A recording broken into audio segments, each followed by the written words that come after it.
Hey friends, it's your pal Mike Shea from Sly Flourish. Today, we are going to prepare for my session 0 of my Shadowdark role-playing game entitled The Gloaming. This is going to be the first of probably a number of shows where I go through my prep while we run this Shadowdark campaign. It's going to be great fun. So today we're going to go through the steps from Return of the Lazy Dungeon Master and see how well they work while preparing for my Shadowdark RPG. But this in particular is a session 0 where we're going to get together with all the players. We're going to have them build some characters. We're going to talk about the campaign and we're going to see where it goes. And because Shadowdark is a very different role-playing game, I don't know exactly how this is going to go. We're going to find out as we play.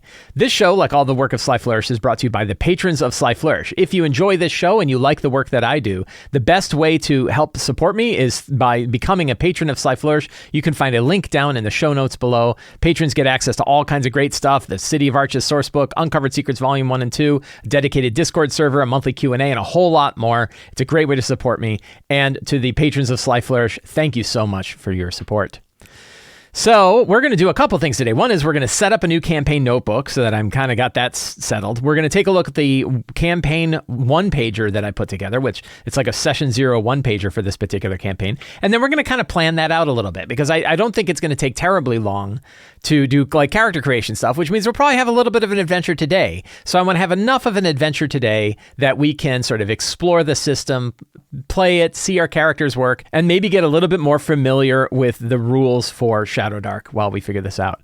So I decided that as far as a campaign goes, I really want to understand Shadowdark RPG, which means I don't want to like add in a bunch of weird stuff. I don't want to grab like a campaign setting that's not a Shadowdark campaign setting and try to put it in here. I also don't want to house rule a lot of stuff, if anything, from the Shadowdark RPG itself. I want to see it actually work as it is. And then once I have that understanding, then I can decide if there are parts of it that I want to change. There are parts of it that I look at and I'm like, ooh, I really wish it did this instead. Or like, I wonder if it'd be okay if I did this. Not so much like I wish it to go a certain way, but there are certain things that I would love to house rule right away. But I'm like, I'm pretty sure that goes like against the ideas of Shadowdark RPG. And I should probably try to understand it a little bit better in actual play.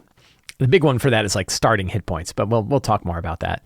So I decided that for a campaign that I'd like to run is I would like to run what is called Cursed Scroll number 1, which is Diablerie, which I don't think is a word, devilry, essentially. It's sort of your dark forest, witches, demons, cultists, and, evil magic that's occurring. Sort of a fun, dark, shadowy forest scenario kind of idea. And the way that Cursed Scrolls work, they're about 70 pages long, and they're like a little zine. And the zine has new class options, new monsters, new items, a general location in an area, which we'll take a look at, and then a very specific location, like a dungeon that it's got. And I said, okay, well, this one grabs me. There's 3 Cursed Scrolls right now. One that's sort of focused on this dark cursed forest sort of idea, one that's set in a desert, and then one that's set in like the Norse and northern islands, kind of frozen islands of the north. And I already ran a 0 level adventure in the northern lands, and that was a lot of fun, and I could see continuing to build off of that. But I thought, no, I want to try one of these other ones, and I think that this one grabbed me. I was like, oh, okay, it's the first one.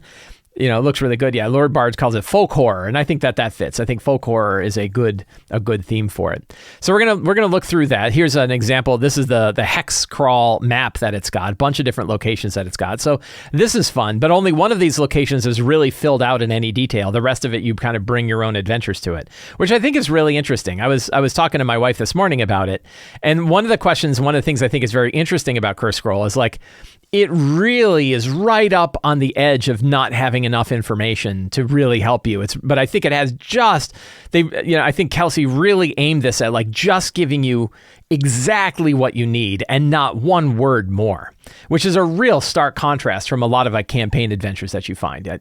I actually compare like the idea of Cursed Scroll is very similar to like a book like Fizban's Treasury of Dragons or Big B's presents whatever it is, Giants of the Multiverse. The interesting thing is it's smaller and it's much more abbreviated. Like it has very little text in it by design to make it very easy to parse, very easy to read, and very easy to run it at the table, which is a good contrast from the last campaign I ran, which is Scarlet Citadel, which used far too many words. So that is an interesting design thing, and it's interesting to like see it in operation, see it like as I'm using it to prep my game. And also, we're going to find out how it works when I'm actually trying to run the campaign itself. I guess we'll start by looking at my one-pager. So here is the campaign one-pager that I put together. The format for this I've used for all my one-pagers for my other campaigns. If you like the format and the design and everything like that, patrons of Sly Flourish actually get a Word version of this template that they could use to make their own templates or to make their own one-pagers. I always want it to be one page long. I want it to be short enough that people will actually read it in the same way that like Kelsey is making her material so that people can just read it.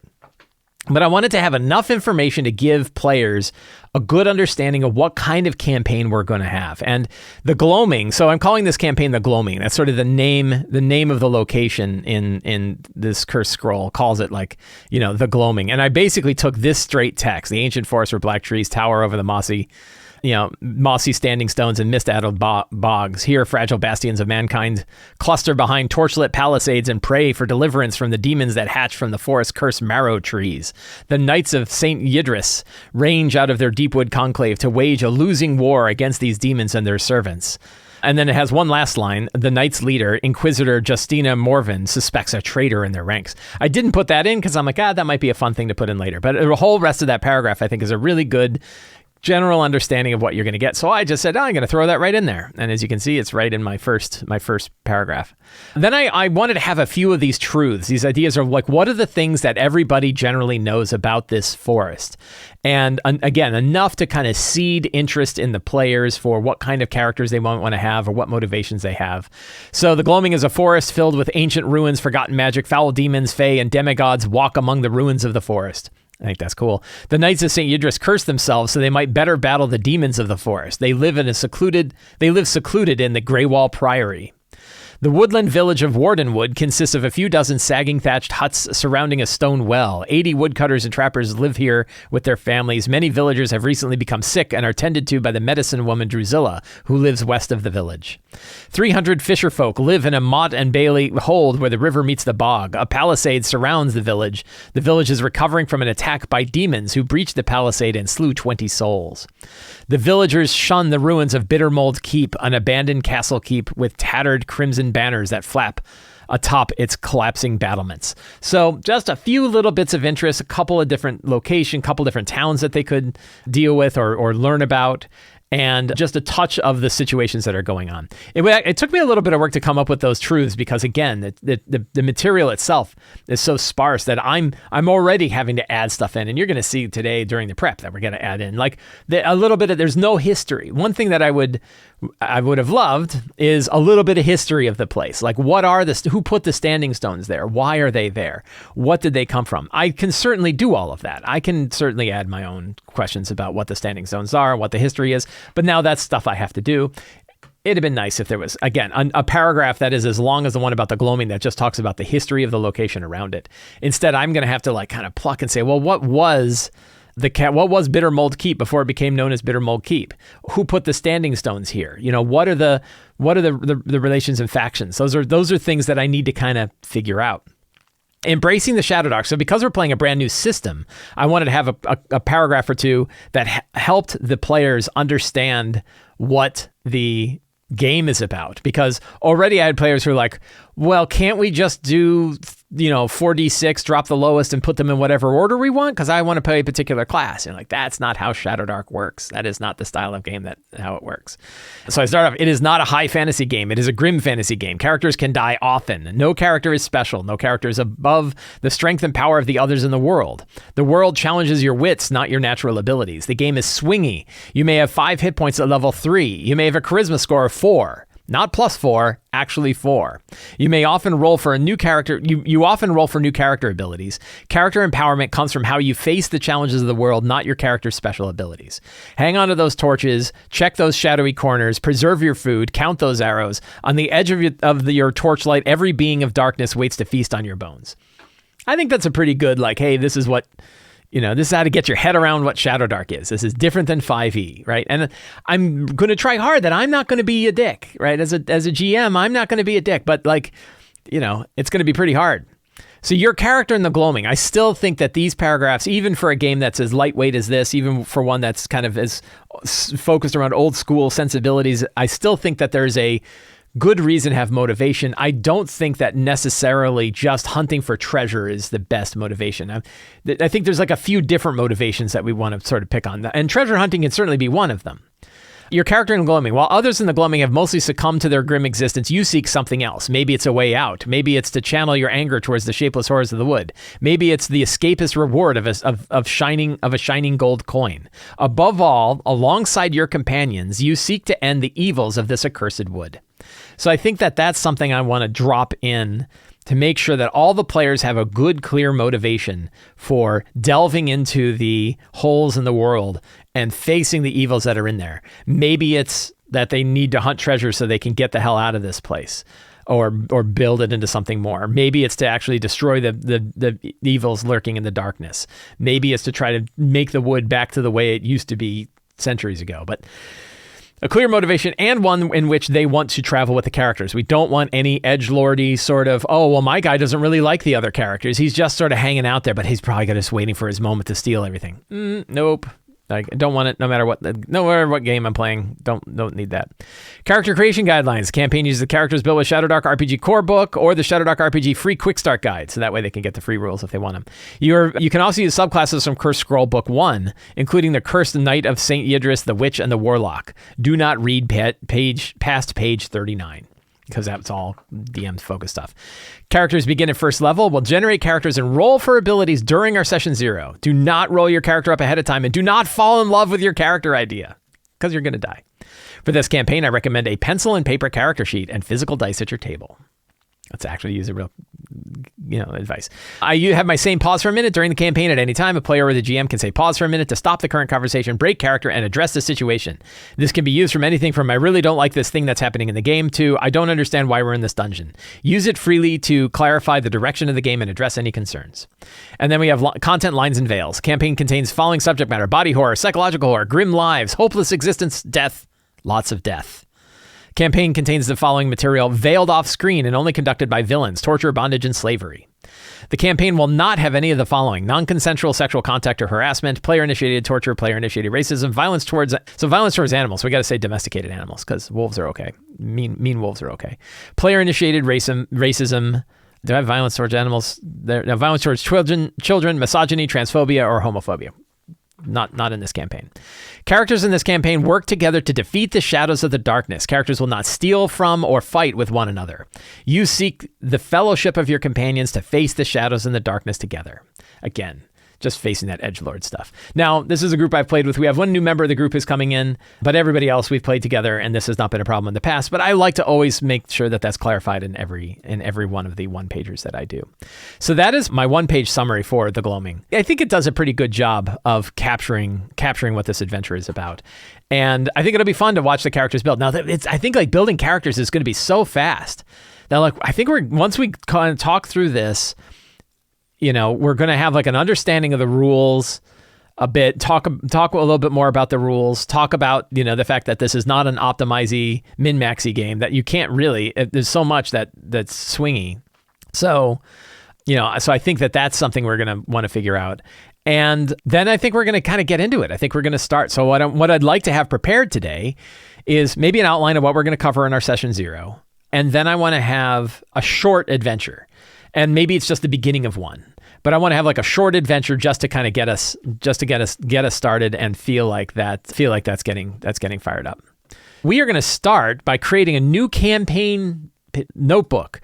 So we have the Lazy RPG Campaign Template, which is a free Notion template that you can duplicate to use for your own notebook. I am going to go over here. I am going to click on my little 3 dots here, and I'm going to say duplicate. I think you can go right to these 3 dots, right? And you can say duplicate, because when you find mine, which you can find in the show notes, it is already locked, so you can't modify this one because I don't want you modifying the master one, and I can't modify the master one, but I hit duplicate. And it takes a little bit, I think, right? You can see, let's see, we'll bring up our sidebar. And now we have a new one, right? Lazy RPG Campaign Template 1, and we're going to call this Shadowdark, the Gloaming. And I think I'm probably not going to spend a lot of time changing up let's see. I can do something. So we'll take this dude over here. I like this guy. And we'll save that to desktop. And we will just icons. Let's see. Custom.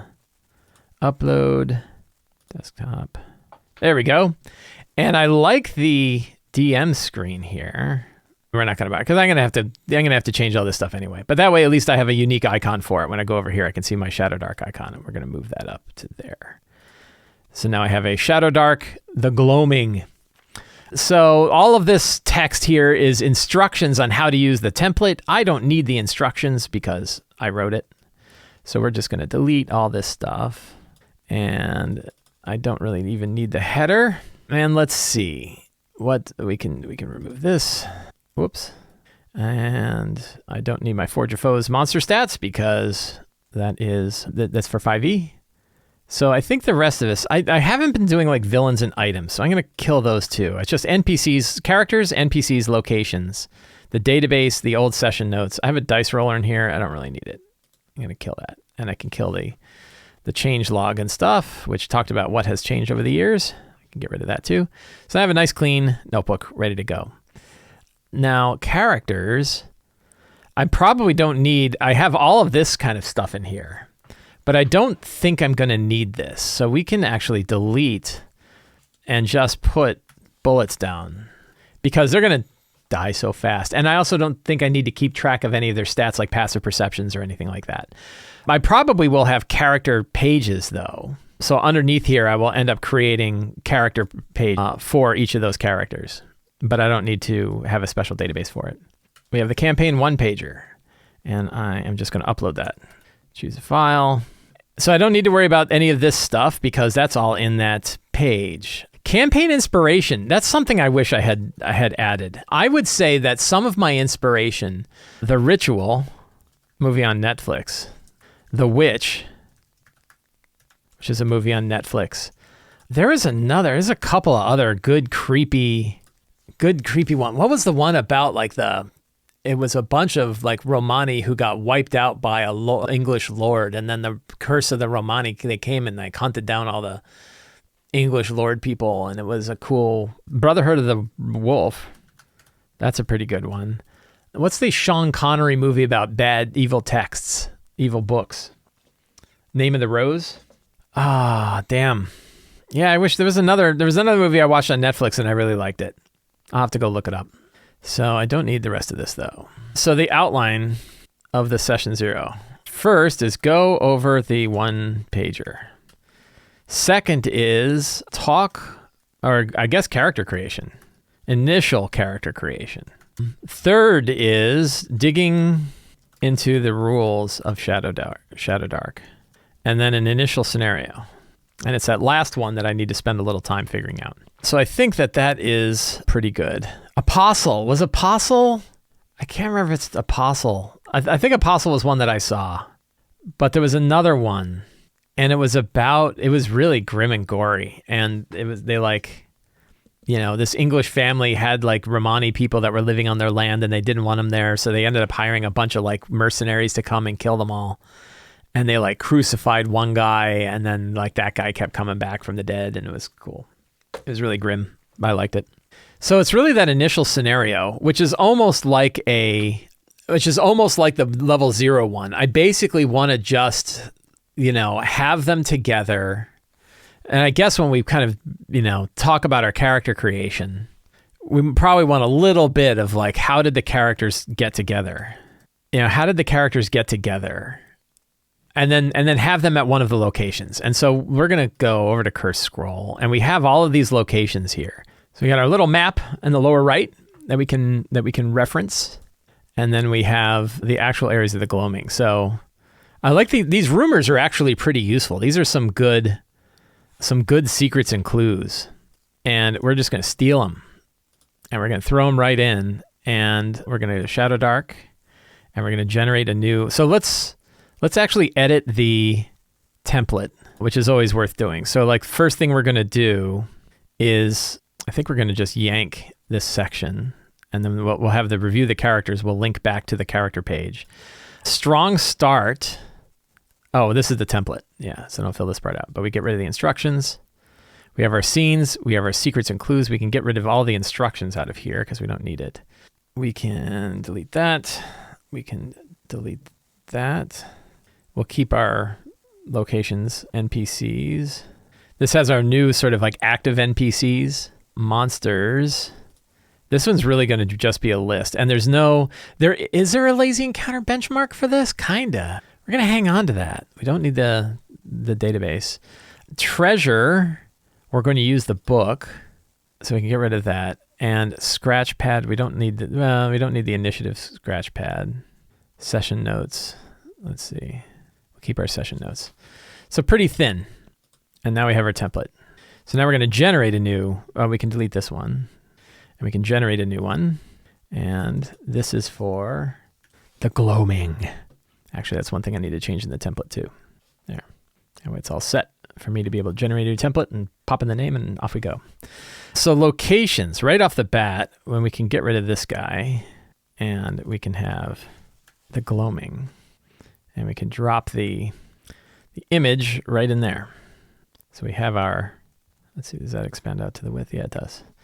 So we have our location. What would be awesome, and maybe at some point I'll go back and do this, is I can write in all of the location names for all of these places and have that in one nice tab. That would be really cool. But it is not this day. We can get rid of our 2 NPCs that are examples because we don't need them. So let's take a look at we have our secrets and clues. That's why we're doing this whole thing. So we're just grabbing those secrets and clues. We're going to run with those. We'll see how those go. But let's see, we don't need lack because we don't have a lack anymore. But let's take a look. I grabbed those secrets and clues, and now we are diving into the location itself.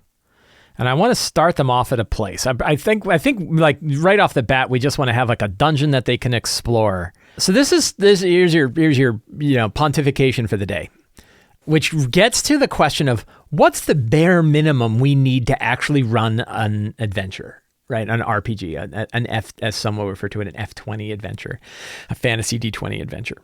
And I think it's pretty small. I think what we really need is pretty small. Now, obviously, like we have the 8 steps from return, but can you get away with even less than that? Like, what do you really need? And it's like, I think, especially for like a dungeon delve, which is my favorite kind of adventure to run. I really like dungeon delves.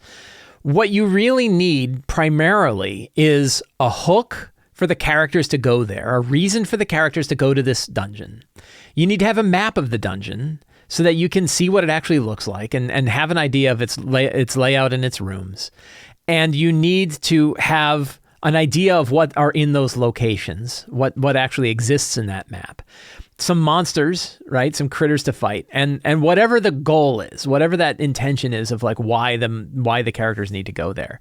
So that's worth us thinking about because we're going to be running like an abbreviated adventure. Imagine like an hour and a half delve, right? It's going to be pretty small.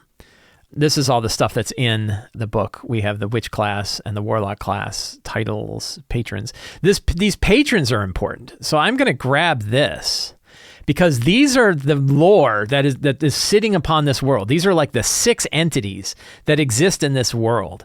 And a lot of the flavor of what I'm going to be portraying are going to come from these. So I'm actually going to stick them in NPCs.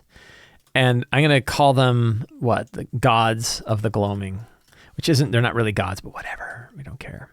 I got a nicely formatted version. Oh, there we go.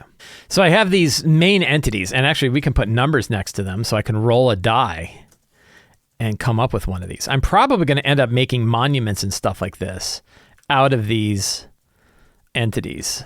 But I think there's actually more than this too. There's also there's the witch, and there's the Saint Yidrith, right? What's the witch's name? I forget. But we have other factions, right? And we want to keep track of those. And I just stuck them in a page so I have them handy. But those are really like a piece of whenever you have like a typical fantasy adventure, well, you have like a ruined watchtower. That's great. But it's a ruined watchtower to who? Or what has it been sort of encapsulated in? And that's where like random tables from like the Lazy DM's Companion, they give you an idea of like what has happened to this place, or what weird effect does it have that makes it unique among all of the ruined watchtowers. By the way, the ruined watchtowers, I think where we're going to start. But let's take a look through some of these locations. These diabolical backgrounds would be pretty useful. I think we might use that. Diabolical mishaps, spells. Also a good opportunity for those one-use magic items. So you can tie these interesting spells to it. So starting in the upper left corner of the map, we have the shattered tower, crumbling keep in a clearing choked with thorns and nettles. A heavy trapdoor in the ruins leads down to an old cistern where a dark shape slithers beneath the putrid algae. That sounds fun. Drusilla is the name of the other faction. Mossy menhirs? Mossy standing stones form a circle inside a gulch. Each new moon, the earth inside sprouts 1d10 dandelions of pure silver that Drusilla harvests. Marker stone, tall pointed stone, bears an ancient mark in a spiral shape. In the earth beneath it, 4 whites lie in a stone coffins. Each has different gemstones sewn into their mouths. That's cool. A troll cave, that's 209. Where's that at? That's all the way to the south. I got it. I really like how the hex label works. So you have like columns and rows. So any given number, 307, you go down to 3, you go to 3, and then you look down to 7, and you go, there it is. And that's Wardenwood. Wardenwood is that one of the villages. So we already did 108 are the Mossy Menhirs. 209 is the Troll Cave. 509, I think, is bandits. Yeah, a bunch of bandits in 509. Bittermold Keep is the Twisted Keep up in the north. I think I kind of want to start them at that ruined watchtower. I think that's where we're going to go, but we'll just flip through. We'll just look through these other ones. Bittermold Keep is the main location. Uncle Grigor, crazy Uncle Grigor, lives in 710, way down south. He collects leeches. Stone Circle 807. I think Eros grants a random patron boon to those who lay the slain six-eyed wolf. Those who lay the slain six-eyed wolf inside the circle. That's cool. I wonder how they learned about that. 905. 905 is a tower. Haldren's Tower. Elf sorcerer Haldren once lived here and used the laboratory inside to study infernal properties of the forest marrow trees. Haldren has been trapped within the vile well for the last century. That's cool. Barrow Mounds. 9, 10. Dozens of low. That would be another fun place to start. Dozens of low rolling hills mark the tombs of ancient denizens of the forest. Mist from the bogs rolls over these burial sites. So you could have a nice fun dungeon there. Mushroom Grove. Fat dewy mushrooms sprout. On the full moon, Tatiana, the queen of the Fae, appears inside the circle with a troupe of actors who put on a whimsical theatrical performance. They disappear if mortal eyes are upon them. 103 Bone Cave. Who doesn't love Bone Cave? Werewolf named Victoria resides in this cave. It stinks of wet fur and rancid meat. Lost her 2 cubs. Drusilla coaxing the grieving Victoria into a plot to turn children from Wardenwood Village into her new pack of werewolf cubs. Marin's Hold. This is the fisher folk. So the fisher folk live down south by the bridge. Was attacked by Skrell demons. And somebody is burned alive at Boot Hill. 3 scorched skeletons lashed to poles. 3 women accused of witchcraft. Stilt Orc Village. 80 reclusive orcs live in peat huts on raised platforms in the deep swamp. 1210. Yep. Meyer Castle Ruins. Soaring stronghold of the Green Knight. Green Knight might be a good movie to watch for this. Surviving offshoot, the Knights of Yidris. Oh, let's see. So slain warriors still roam its halls in an unending battle between the Green Knights and its surviving offshoot, the Knights of Yidris. That's interesting. That's an interesting secret. We're gonna grab that and stick that in our secrets. 308, 1308. So pretty far, yeah. A lot of ruined castles, that's cool. Ancient Cairn, another one. Overgrown path leads to a cairn of piled stones, worn inscription. Here lies Serena, mother of the circle. Serena was a mighty druid in the ancient times. Her bones lie buried beneath a cairn, fingers wrapped around a +1 staff of knotted wood called Yinith. Once a day, the wielder can summon an obedient giant owl for 5 rounds. Druids who see the staff will try to lay claim to it. The Mud Pit. Muddy ravine as big as a galleon gapes in the wet earth. Deep within, the swamp dragon Ixaden slithers in the dark morass and devours the living sacrifices cultists hurl inside. Ixaden has grown large and arrogant. If not fed for a day, he bursts angrily from the pit to gulp down the nearest creatures inside the dragon's belly. 1,200 gold, a giant ruby, a suit of mithril chain.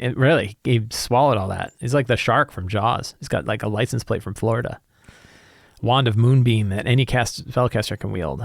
The Grey Wall Priory, that's where the Knights of Yidris hang out. And deep in the Priory, they have a painfully bound demon lord. Wolf Cave, 16 wolves. One wolf favored by the demon prince Almazat. Stands as tall as a horse and has 6 eyes. twice level in damage. Anyone who leaves a worthy offering of flesh for it gains a random patron boon from Alzamat. 20 cultists led by the charismatic firebrand Torek Bane have recently set up camp here to make offerings to the dragon Ixaden. Corrupted Henge. Henge of Standing Stones has been shifted in alignment by the roots of massive marrow tree. Spells are hard to cast within the near distance of it. Inside the tree trunk rests Talgador, the conjoined twin Draelich tree is two combined that erupts forth when it smells nearby prey. The Vile Well. Stench of rot gusts out of the mold-encrusted lightless well. Inside, Haldoran, the sorcerer, is entangled in a nest of veins and tendrils that keep him alive of sorts. Any creature who enters risks the same fate. So lots and lots of cool adventure locations, right? I dig this. This is like a nice, fun, cool, lots of stuff to do. And look at that. It's piled into just like 1, 2, 3, 4, 5 pages. 5 pages, and I think we could run a good size campaign here. I think it's really going to be fun. So we have to whip up a dungeon in 10 minutes. Let's figure this out. So I think the first thing is, why are they here? Does Shadowdark itself, I wonder if it has, let's see. This is the Shadowdark book. And does it have material in here to help kind of generate, as something happens, adventures? But I think what we might do, so we could do this, and I already know it's going to be in a thing. So like, is it, I'll give it a shot. This is one where I might, I screwed up. So an example would be 17, steal the 11, steal the hostage. So somebody could be held hostage. Yeah, that's not terrible. We go with that. The characters arrive at and this is the Shattered Tower, to recover a hostage taken by, So there's those bandits. Let's see, where are the bandits? Greaves Redthorn, by Redthorn Bandits. I think our Game Master screen here, we can whip up some names. So how old are they? No harm to children. 6, middle-aged, ancestry. Is a 7, a dwarf who kidnapped a alignment of this dwarf is lawful. How wealthy are they? They're poor. Characteristic is an 8 and a D4. 4, that was a D6. That was the wrong die. 8, a heartbroken. Oh, 1, a heartbroken. Middle-aged poor dwarf. Poor lawful dwarf. Names. We will roll a few names here. 4 and 18. Den and 18. Denel, 12. Deneliv, 18. Denelorg. We'll just call him Denel. I like that. And a suffix, let's see, 5. Denel Corinth. Heartbroken, lawful, poor, middle-aged dwarf. The Redthorn Bandits have him. He is being held, and let's see. I think he's heartbroken because he met a nice young lady who is a dwarf herself, member of the Redthorns, named, not sure about this name generator. And she's convinced that Denel knows about a secret treasure here in the tower. Perhaps the treasure is a 4. A gilded 2. A gilded cat called what? The golden sphinx. I don't know how to spell sphinx. That looks right. All right, so we got a motivation. The characters have arrived at the Shattered Tower. They were hired by a local at the, what's the name of the village? That village is 307. Wardenwood. We'll introduce Matilda Bauer. And she is the village elder of Wardenwood. Okay, so that's cool. And so that's why they arrive. Let's look at, we need a map. We're going to go to good old Dyson. And I need a tower with some ruins. There is, that's kind of a tower. That's not bad. The Infected Spire. It'll do. So the name of this place is the Shattered Tower. It's kind of hard to figure out the levels of this place. So this looks like level, I guess they get bigger as you go. And there's a front door on level 1, but then there's also secret passages in level 2. So this will be another one where the characters can decide how do they want to get in and where is he being kept. He is probably being kept on level 2, maybe, or in one of the cells on level 1. Maybe one of the cells on level 1. And the characters can try to sneak in through the lower areas of the tower, which are kind of exposed from the tower actually is beneath the surface of the hill upon which it sits. And that's what these stairs go to. It looks like there's a stair that goes even down deeper. So we could have ourselves a little infinite dungeon if we wanted.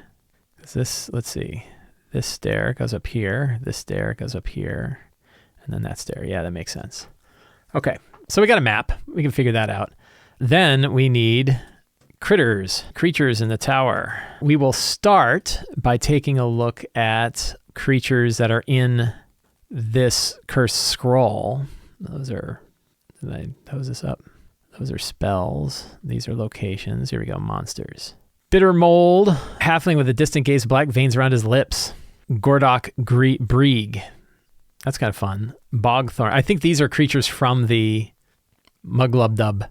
So maybe we'll skip these guys. And we will instead go to Shadowdark, and we will go to the table of contents, and go to Game Master, Random Encounter Tables, and we have Castle District, Caves. We'll start with Caves. We could just roll. So that we have some cave encounters that are below. Do they have a ruins? Caves, deep tunnels, desert, forest, grassland, high district, jungle, low district, market, mountain, ocean, rivers and coasts, ruins. So I think that some of the areas of the tower, right? We have our shattered tower, that the lower area is ruins. The upper area probably has the bandits who have kidnapped the guy.